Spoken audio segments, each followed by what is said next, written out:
I rise today to discuss the state of unemployment in our country and what we need to do to finally create sustainable jobs and grow our economy.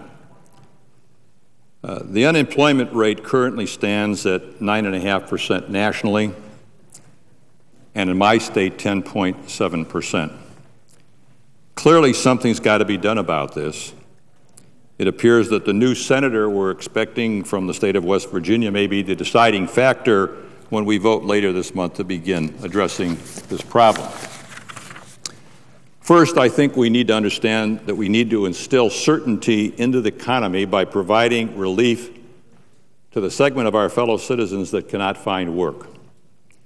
Because of the downturn in the economy, I have already voted multiple times to extend unemployment insurance from the standard 26 weeks to 99 weeks, amounting to tens of billions of dollars.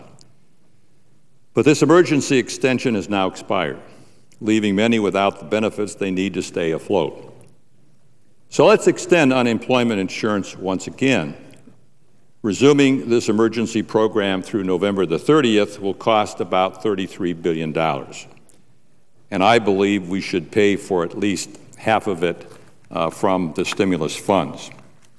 Just before the recess, I supported an unemployment insurance extension that was fully paid for, but my Democratic colleagues blocked that amendment offered by Senator John Thune, preferring instead to continually borrow money on the credit card of our children and grandchildren.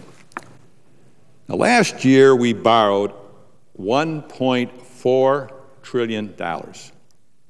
That's 41 cents of every dollar that we spent last year, we borrowed. Over half of this debt is held by foreign investors.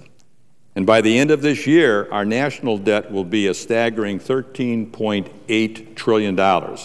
That's an almost $2 trillion increase in 1 year. As the book of Proverbs tells us in chapter 7, verse 22, quote, "The rich rule over the poor, and the borrower is the servant of the lender," end of quote. America must address its debt and stop borrowing money from countries like China and others that don't have our best interest at heart.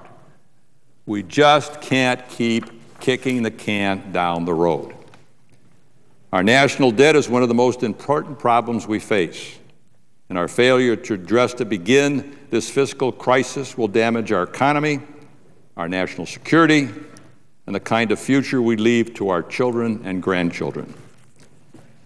Still, I know Ohioans are hurting, so I approached the majority leader and told him I'd provide the vote he needed to extend unemployment insurance if the Democrats were willing to use some of the estimated $40 billion in unspent stimulus money to help offset at least half of the standalone unemployment insurance extension.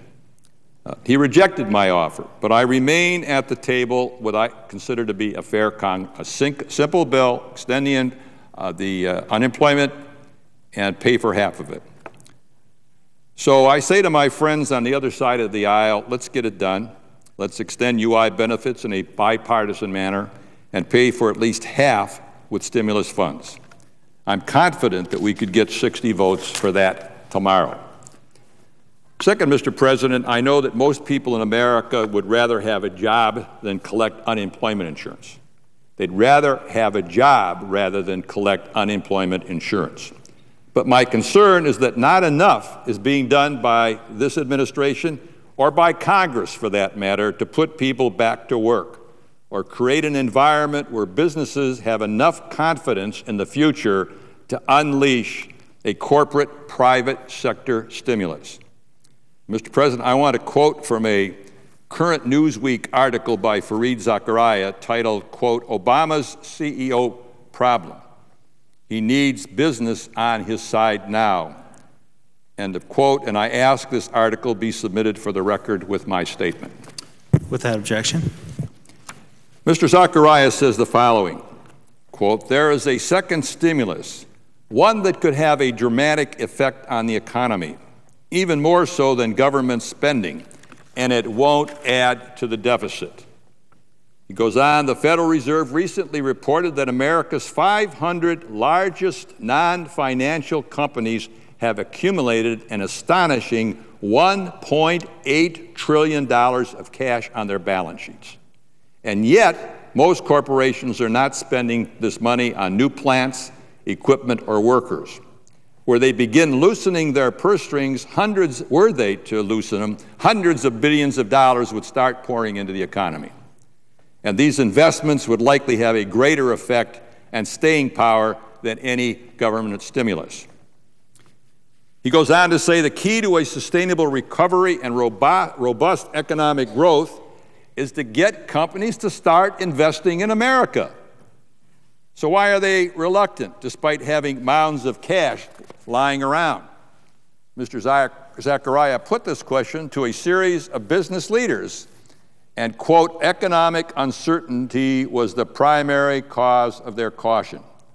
But in addition to economics, they kept talking about politics, about the uncertainty surrounding regulations and taxes.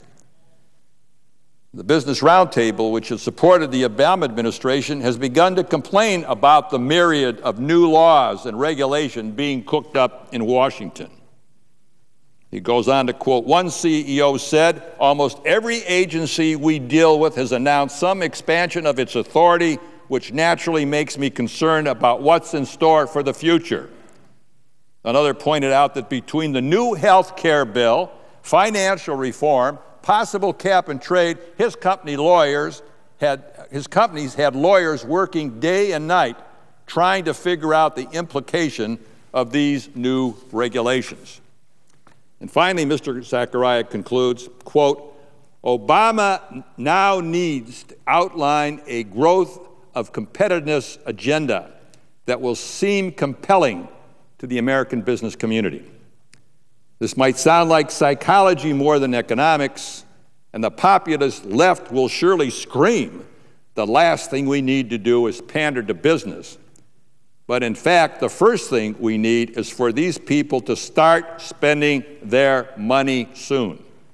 As a leading New York businessman who had publicly supported Obama during the campaign said, their perception is our reality. End of quote.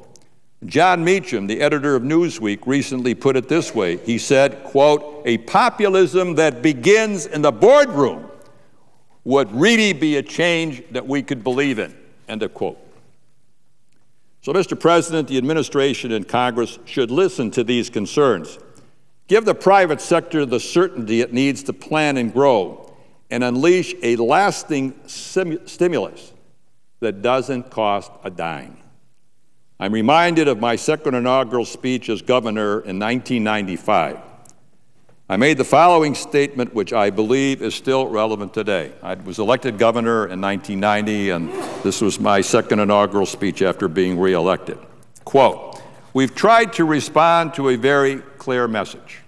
The voters in 1990 and reaffirmed in 1994. People are fed up with big government, fed up with government that presumed to know or sought to provide all the answers, and fed up with government that had forgotten its mission and lost touch with its customers. They were telling those of us in government that we were no better than the people whose hard-earned dollars go in the tax basket. Ohioans were expecting to work harder and smarter and do more with less, just as they were doing in their households, farms, factories, and offices. And they were reminding us of how Lincoln defined good government. He said, the legitimate object of government is to do for a community of people whatever they need to have done, but cannot do it all or cannot do so well from themselves in their separate and individual capacities. That's what Lincoln had to say. I still believe these words are relevant today.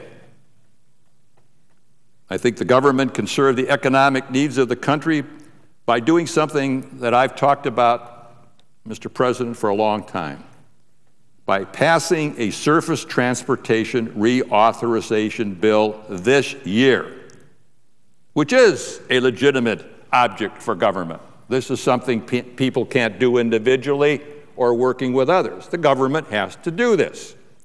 With the U.S. economy struggling from the worst economic recession since the Great Depression, the immediate impact of this bill would be on jobs. According to the American Association of State Highway and Transportation Officials, AASHTO, which represents the state departments of transportation, there are over $47 billion of highway projects ready to go, supporting 1.6 million jobs. You hear that? $47 billion of highway projects ready to go that would create 1.6 million jobs. According to the American Road and Transportation Builders, ARPTA, the transportation construction industry supports the equivalent of 3,383,200 American jobs. Just think about the massive impact this industry has on employment in the United States. It directly provides more, this is something that's really surprising to me.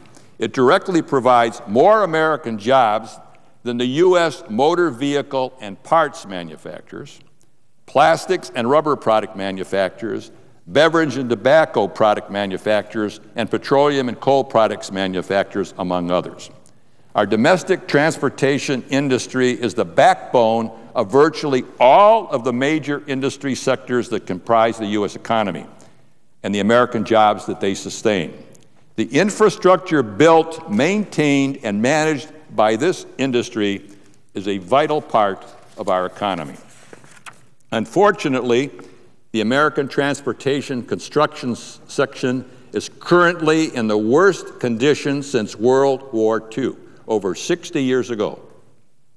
The unemployment rate in construction is over 20%, higher than any other industry and 2 times higher than the unemployment rate in the U.S. economy generally.